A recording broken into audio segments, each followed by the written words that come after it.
Hello again, gamers. Welcome back to the Board Game Captain. I'm the Captain. And I'm Alex. And today we're going to be reviewing and showing you how to play Holi. So Holi was designed by Julio E. Nazario. I'm going to show that there. And it was published by Floodgate Games. I want to give a big thank you to Floodgate Games for this review copy of Holi that they gave us to play and check out and review and film some content with. Thank you, Floodgate Games. Before we get too into this, I do want to say I've got a ton of links in the description down below that you can check out at your leisure. There's a link to BoardGameCaptain.com, which is a great hub for all things Board Game Captain. And Lynn and I have started doing some semi-regular blog posts over there. There's also a link to my Teespring store where you can get some cool Board Game Captain merch, t-shirts, mugs, etc. And if you're in a position to and would like to support the channel, there's a link to my Patreon. All in the description down below. All right, so Holi, which is based on that real Festival of Colors over in India, hence the subtitle. Festival of Colors. Indeed. It's the one where you may have seen pictures or videos of it where people throw like the colored powder and dye at each other. So that this is actually kind of based on that. And it's kind of thematic for that. It works. It does. Yeah. So the game is listed as being for 2 to 4 players, 20 to 40 minutes, and ages 13 and up. So I want to start there. I want to start with the 2 to 4 players because this game plays so well at every player count. Yeah, it was that, like you said, the range is usually like, sometimes they put that on there to try to sell a game. It doesn't really belong there. I think this works.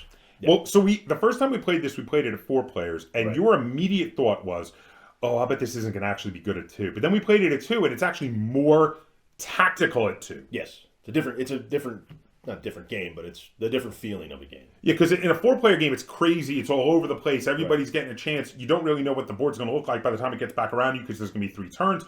So it almost feels like a party game. It's like an abstract strategy party game. But at 2 players, it's heavily tactical, heavily strategic. Right. One-on-one, you versus your opponent. Your strategy versus their strategy.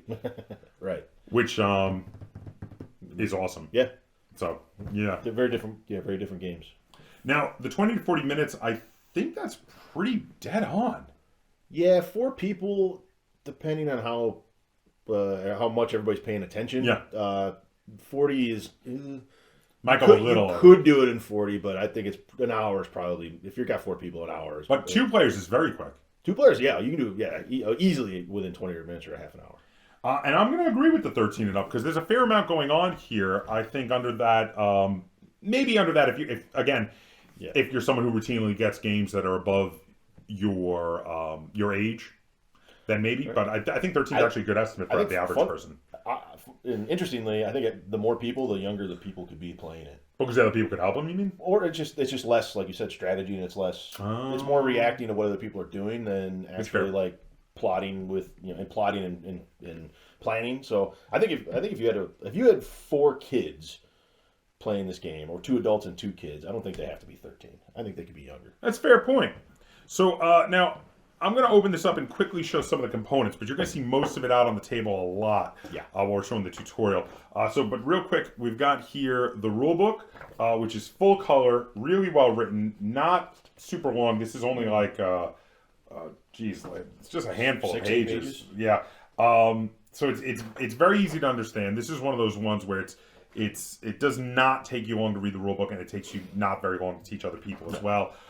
You've got a little scoreboard here, which is useful for keeping track of score. The coolest component, hands down, in this game is a big 3-dimensional board. Now we've got the 3 levels of the board here. I'm not going to build it out right now, but you're going to see it built out on the table or playing. I'll throw a picture up on the screen of what it looks like when it's built up 3-dimensional with the supports here, because that is fantastic. It looks amazing. Yeah, and it's actually purposeful. Yeah, there's a reason. It's not just to look cool. No, it's got a great mechanics for it. Right. So we've got a bunch of cardboard punch-out tokens for the throwing pieces. We have some amazing chunky wooden animal meeples or animeeples. Yeah. So for each of the players, you've got red gets to be a tiger, which is really cool. Green gets to be a crocodile, which is my favorite, but for good differentiating color purposes for the tutorial game, I'm going to be using the blue peacock, and Alex will be using the yellow elephant because blue and yellow look really different on the camera. Again, we've got a bunch of chunky pieces. You have the card decks, because each player uses a card deck of their color to move, and you see they have symbols, shapes, and patterns, because this is like an abstract strategy pattern forming game. Would you say? Kind of. It's more. These are your moves. Yeah, but it feels like pattern forming to me, because you're making the right. I guess so. Yeah. Well, they don't build. I don't know. Pattern forming makes it sound like you're using them to construct something. You're really. But you're making the circle so you can go up. That's true. Yeah, there is some pattern forming. That's true. You have some really nice cheat sheets here. Those are fantastic, actually. Yeah. Very well done. And then you have the thing that makes this game infinitely replayable. You have the tons of extra objectives, and this is a big deck. Yeah. Oh yeah. And they recommend that once you get a hang for the basic mechanics, deal up 2 random objectives or random mechanic cards that change the rules of the game a little bit. There's a large variety of different rules in here, and they're really quite good. I am a big fan of those. Yeah. But that's basically everything that comes in the box. Yeah, there's not really that much more. I do want to say though, this insert is fantastic. There's like a place for everything in here. Yes, it's really well done. Right. But that's really it. We're going to take you over to the table, and we're going to run you through a few rounds to show you how you play the game of Holi, and then we're going to come back and we're going to talk about how this game plays and feels. We're going to discuss the differences between like 4-player and 2-player, and we're going to rate it and review it.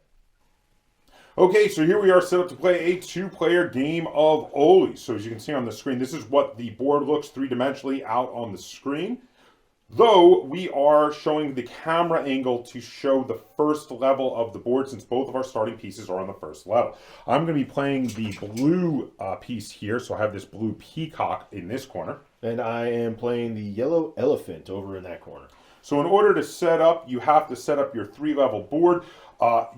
Each player will start in one of the corner spaces, and the corner spaces on the first level are surrounded by 2 of the sweets pieces in each of the spaces adjacent to that corner space. On the second level, they're surrounded by 1 of the sweets in each of the orthogonally adjacent spaces to that corner space as well. On the top level, there are no sweets pieces played. You also have to play out the scoreboard to keep track of the score for all the players, and you can deal up optionally 2 extra scoring cards.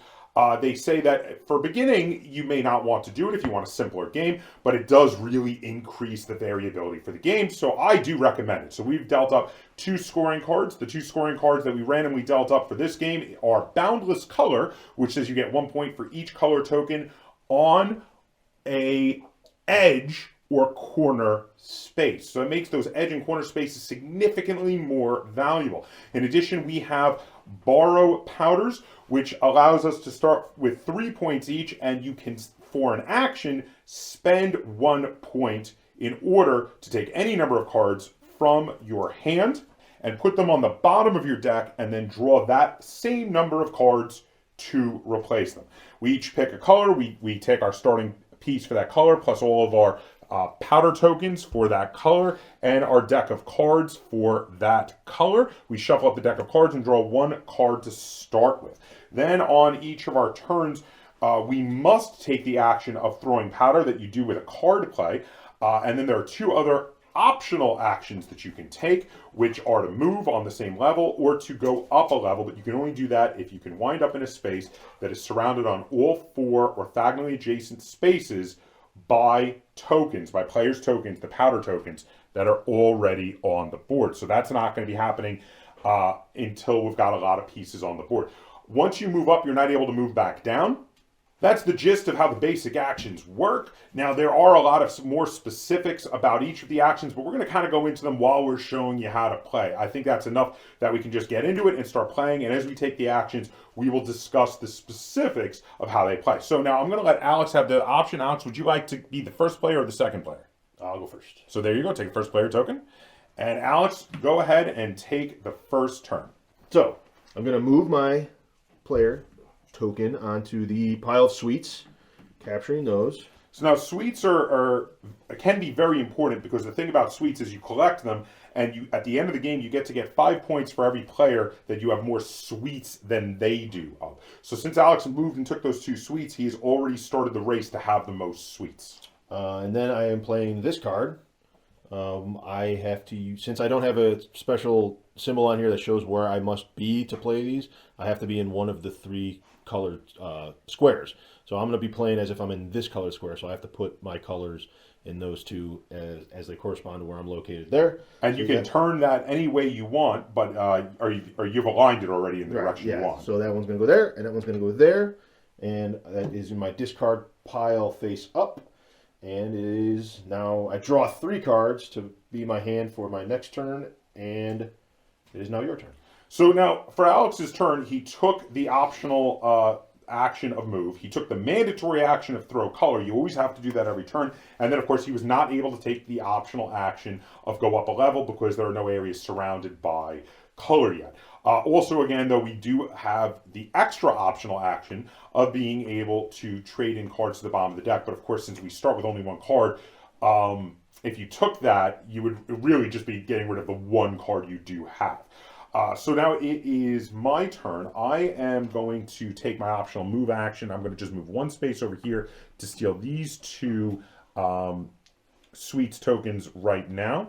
And after I take those 2 sweets tokens, I'm going to play the 1 card from my hand. Now this card does have that special symbol Alex was referencing. So that little star there means that's where I am. I'm playing it in this orientation. So I'm going to put 3 pieces out, 2 spaces in front of me, here, here, and here on the board. And then that's going to be it for my turn. I'm going to discard that card and draw up to my full 3-card hand, and then it is Alex's turn. So I'm going to move my player token to grab this little pile of sweets.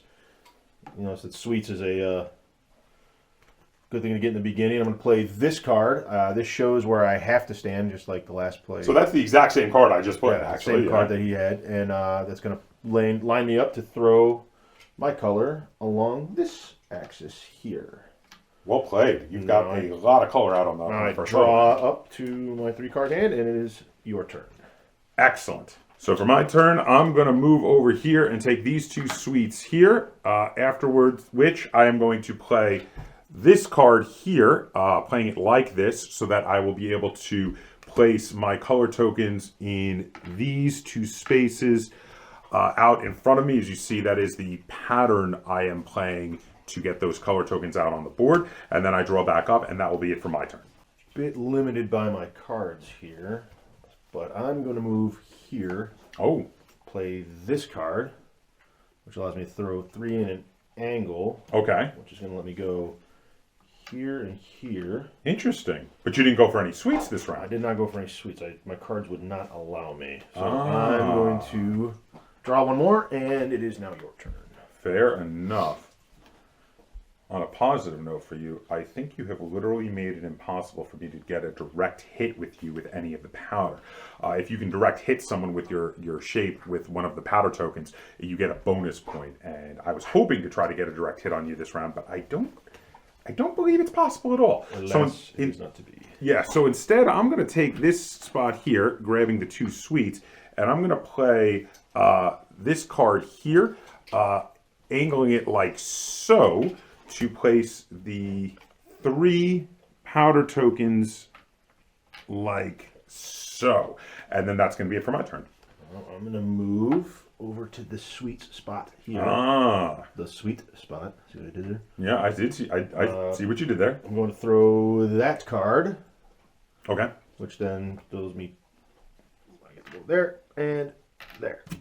Which is going to be interesting for you on the next turn. Indeed it is.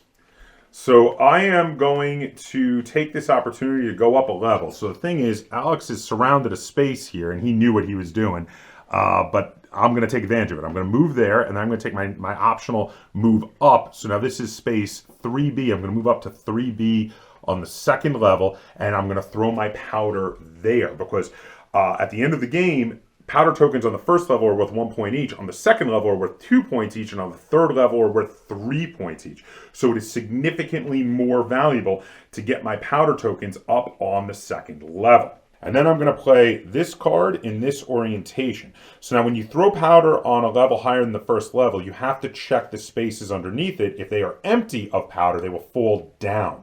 Now, in this case, I am specifically playing this card because none of those spaces on the 1st level are empty of powder. They're all filled, which means I am going to get to leave them on the 2nd level, and they'll be worth those larger amount, those 2 points each, which is pretty significant. And then just to double check, that is 2C, 2C. There we go. Yes, all 3 of those are in fact occupied. Then I'm going to draw my card back up, and that's going to be it for my turn. All right, so I'm going to move my player piece to my own spot here, taking my color off the board. So now you will be able to throw that one again later. I'm surrounded. Yeah, so it's in back in my now doing so immediately makes the piece above it, because there was one of my pieces above it fall down on you. Now this does not count as a direct hit, but it will go in Alex's supply, and powder in the other player's supply at the end of the game will be worth 2 points each. And then that also allows me to move up. And now I must throw color, because I have not done that yet this round. I'm going to throw powder in this pattern, which is going to put, this one stays. This one unfortunately drops through, but this one stays. So that will work out. Considering the cards I had, that wasn't that bad of a play. That was actually a really decent play. You did quite well. And I will draw my other card, and away we go. And that will be it for you. I am going to move to this space here to take the candy. I've got the most candy. I might as well try to maintain it. After taking the candy, I'm going to play this card here, because this is going to allow me to get a direct hit on Alex for once. So now for the way it goes is I am in the star in the corner there, and I am playing these diagonally out from me. Now the first space that it's going to hit is going to be E3, which is filled on the bottom, so that will stay. And Alex is in 3D, which that's going to be a direct hit, and it's going to instantly be worth 1 point to me, so I get 1 point for that. And then also 4E, and 4E is occupied on the first floor as well, so that stays up as well, so that is going to be worth a ton of points for me. Boom. That worked really well, and then I'm going to draw up my card, and that's going to be it for my turn. So, I'm going to move my piece over here to the edge, play this card, which allows me to throw 3 color, which I believe will all stay. So it'll be there, there. Yes, you're correct.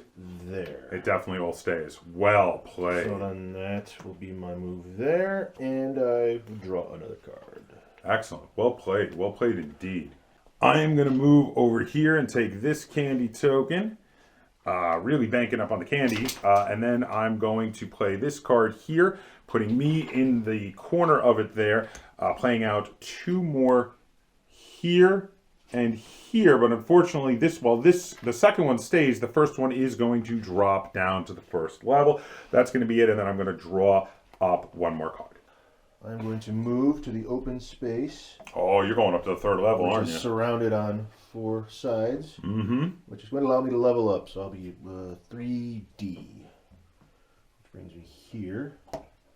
Well played. And then I'm going to throw this card,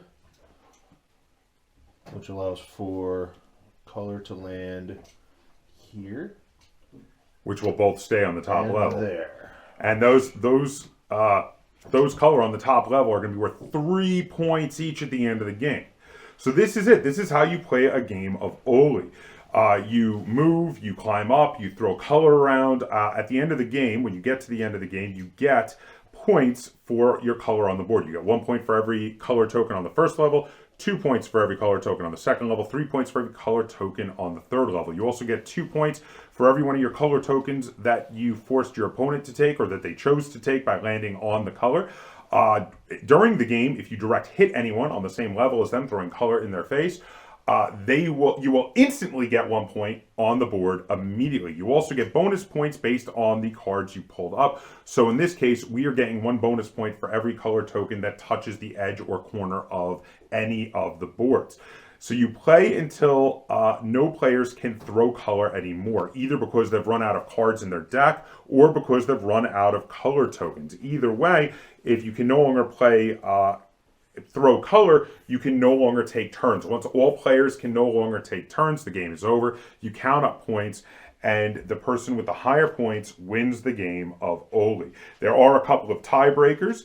The first tiebreaker is that the player with the most color in that other players had to take wins. And then if there's still a tie, the player with the most sweets wins. I also forgot to mention that during the scoring, again, you get 5 points for every player that you have more suites than them of. So right now I had more suites than Alex, so it looked like I was going to get those 5 points for Alex. But when you play a 3 or 4 player game, you have the capability of getting as much as 15 points off of those suites. So they can be really, really game making. Now we're going to head on back. We're going to talk about how this game plays and feels, and we're going to rate it and review it. Okay, welcome back. That was how you play a game of Holi. Yes. Festival of Colors. Yeah. This is quite possibly one of, if not the prettiest looking game, one of the best table presence games in my entire collection, one of the best table presence games I've ever seen out on a table. Talk about an attention-getting looking game with a 3D board and all the bright colors. Yeah, it is big. Like, you don't think it's going to be that big when you pull out of that box, but... It's huge. Yeah. I think part of the game is assembling everything. It's kind of fun. It's like a puzzle. So we're going to talk about the negatives and the positives. Do you have any negatives you want to address with Holi? There's the way you end your turn and then the way the game ends, I think, is a little strange. It's almost like player elimination, but not really, because it only lasts like 1 round, so it's not that big of a deal. There's not a lot of people sitting around not doing anything. No, usually people run out of cards or pieces around the same time. But there's a potential if somebody's being too aggressive or is not paying close enough attention, or someone being very defensive in their play, right. Going on for another turn or two. Right. So usually it's pretty quick, though. Yeah. So that's what is a minor issue where people will finish at different times depending on when they have it. So just to understand that when you're going in. Usually it'll be like one person, and then they do a couple final turns, like everyone else is done, and they're just like boom, boom, boom, right, and then they're done. So I don't think it's that big a deal, but I do get why you think it's of it as a negative. I see that point. Okay. My only negative is that the mechanic, which will be a positive, of the way the colors drop down between levels, the actual doing of it in the game is a little fiddly. It's a little bit of a pain. I see what you're saying. Because sometimes, like, you're like, oh, it's F3. Okay, and then that's got to go down. Yeah. That can be a little fiddly. The first time or two you play this game, you might forget once or twice, and then be like, oh, whoops, that should have gone down. Right. Yeah, I can see that. Yeah. Because it did happen the first time we played. Right. I mean, we adapted it to it pretty quickly, but that's kind of a minor gripe. These are pretty minor. Well, I think it's adapting what is almost exclusively a 2-dimensional game, experience to full 3-dimensional with 3 layers. Yeah, and there are games that have big 3-dimensional components that are not really necessary. They're just for show. This one is really necessary for the mechanics. Yeah, for sure. It definitely fits the mechanics, and it really, really feels like it was designed with the 3-dimensional board in mind. It was not just made to look nice on the table. It really does fit. Mm-hmm. Do you have any other negatives, though, before we move on to start talking about the positives? No, not really. There's nothing. Yeah, nothing glaring at all. No, they did a good job with it. All right, you can tell we're going to be overwhelmingly positive here. Alex, positive. I think one of the biggest positives is what we kind of alluded to in the intro. Mm-hmm. Is that it's not just a gimmick that it's a 2 to 4 player. You can 2, 3, and 4 play this game very, very well. They're different experiences. Yes. Depending on who's playing it, but you can. If you have anywhere from 2 to 4 people, you can pull this everyone's out. going to have a good time. So the more players, the crazier and more wild this game is. Right. The fewer players, the more strategic and tactical it is. So that is a very big positive for this game, is that you're able to actually have a good time with more than 2 people in there. Okay, so my first big positive, we've already talked about it a bit, is how gorgeous this game is. Mm-hmm. This is one of the best produced, most beautiful looking table presence games I have ever seen. And I know that doesn't directly affect the game, but I love a game that just looks amazing on the table. And this game looks amazing on the table. You eat with your eyes first. So I mean, that's kind of, it invites you in. You want to play this game just seeing it sit there because it looks cool. Yep, the first time I saw this at PAX Unplugged, and I immediately was like, oh, I got to try that game. And then when they offered me a review copy, I was like, yes, absolutely. Sure. So, wow. Okay. Good. So your turn for a positive. The gameplay itself is actually really cool. Oh, yeah. The rules are very simple. Mm-hmm. To understand how to play the game is like nothing at all. But there's a lot goes into it, and the fewer people there are, the more that goes into it. Yeah. Which is an interesting thing. Because again, more players is just crazy, random, and wild. Yeah. But I don't think adding people and increasing randomness actually detracts from it. No, it's still crazy fun. It's a lot of fun as a party game, and it's also an extremely useful and like engrossing 2-player game as well. So here's a good place to stop from talking about the positives, just since you already addressed the mechanics. Let's talk about the mechanics that go into this. Sure. So on one level, it kind of feels like an abstract strategy game, but it's not a complete information game. Right. Because you have hand management, you have the hidden hand, and then the hand playing of the cards to throw out the pieces feels like pattern forming, because you're trying to make squares of pieces on the board so you can go up levels. But you're also trying to hit your opponent, so there's a little bit of aggro, a little offensive. Yeah, I think there. Yeah, I mean, it doesn't hurt them, but it just makes them hold on to it to give you more points. Right, and then it's kind of a point salad because there's a ton of different ways to get points. Sure, and then there's the whole spatial awareness aspect of being aware of the different levels and where the tokens are, because if you drop a token up above, it might fall down, and you could drop it on someone, which is going to get you more points. And yeah, there's a lot of really cool stuff going on here. There is. It's not just like we said. I think it has to be said. I know it seems like we're repeating, but the 3-dimensional board is necessary for this game to be played. So that's really cool. I'm glad that they didn't just make a game to look cool. They made a game that was functional. Yeah. So they get points just for that. That's a really cool thing. Okay. I'm a fan of all the big mechanics we just discussed. That's going to be basically, I transitioned to that, but that's my positive. Yeah. This has a bunch of great mechanics that I like, put together in an elegant way. And the variability with the changing of the rules. Yes! That adds, again... infinitely replayable. Again, not necessary, but very nice. Greatly appreciated. It makes it so because of the fact that you can have 2 to 3 of those cards out. If you get really advanced, you can start drawing 3 of them. Right. And they're so varied. There's some that give you bonus points for hitting people directly. There's some that give you bonus points for playing on the top level. There's some that give you extra. There's some that give you extra actions. Yes. There's so many cool things in there that it really makes this game like we've never played a game yet that felt anything like the other games, because what things are worth changes so much from game to game sometimes. Right. Yeah, and your strategy going in has to be based on those cards. It really does. Yeah, because some of them are game changing in the way that they change the mechanic. Yes, change the winning condition. Yeah. Really, really awesome. God, is there anything we didn't talk about with Holi? Because there's a lot here, and we've been really enjoying this one. Obviously, we're overly positive on this game. Is there anything that we haven't talked about yet in regard to the game? I think that covers it, because it's as awesome as it is. It's a middleweight game. Yeah, it's not super advanced. There's not a huge amount. It's just what it does incredibly well. Yes. And I really enjoy it. Easy to learn, easy to play. But there's a lot going on, and you can scaling up people doesn't hurt it. What do you think? Do you want to go first or second on the rating? You go first. I did it first last time. Okay. Well, you're saying that because the last video we filmed, I don't know if they're coming out in that order. Maybe next time. Maybe you went first next time. That'll make sense with the game. All right, I'm going to give Holi 8 out of 10 stars. This is a solid 8-star game for me. This game is super fun, super beautiful, super variable because of the varied win conditions, and super different and unique. I don't have another game that really plays like this. I can't think of another game that plays like this at all. No. It's very unique. And because of that, 8 out of 10 stars for me. This is a really, really good game. I love this game. I think this game for the foreseeable future has a dedicated spot in my game collection.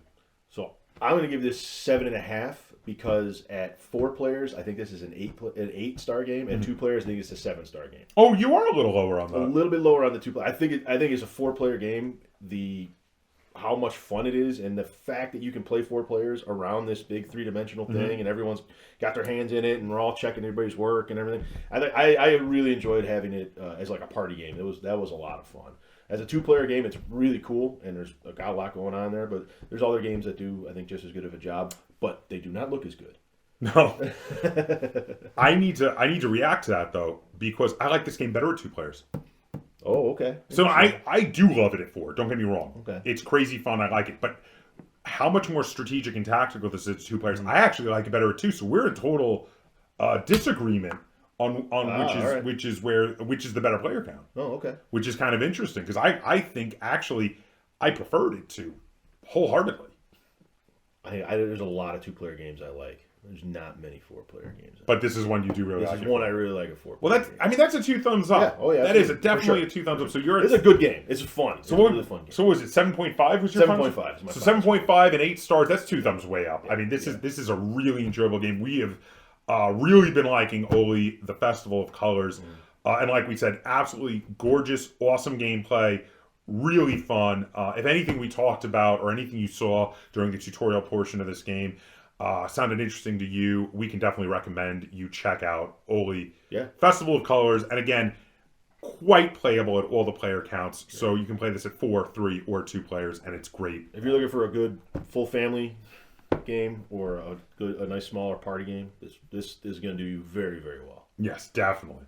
All right, so if you have any questions, comments, or concerns on this video or Holi, feel free to put them in the comments down below. And if you enjoyed this review and tutorial and you'd like to see us do more like it, be sure to give this video a like, share it on all forms of social media, and if you haven't already, please subscribe to the Board Game Captain. That's Captain spelled with a K on YouTube.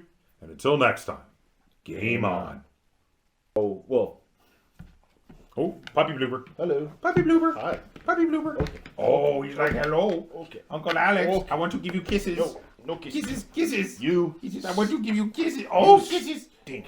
You're so silly. Go on the floor.